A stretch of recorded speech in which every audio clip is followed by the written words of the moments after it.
So today we're gonna solder this pipe, and this is a new type of flux, which it doesn't create corrosion.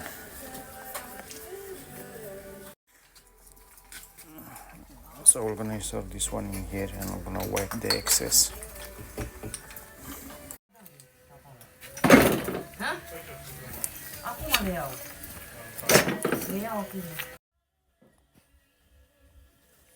So,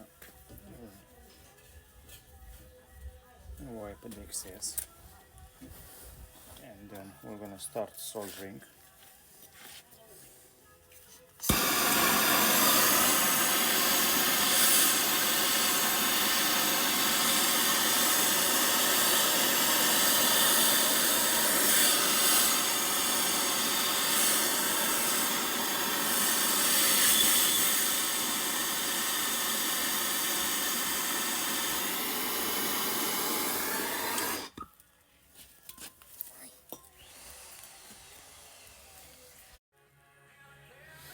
So the soldering is going to look something like that.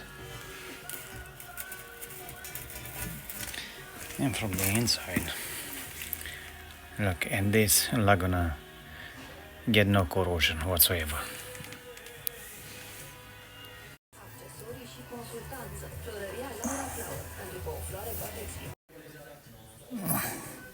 So this is how it looks after we solder.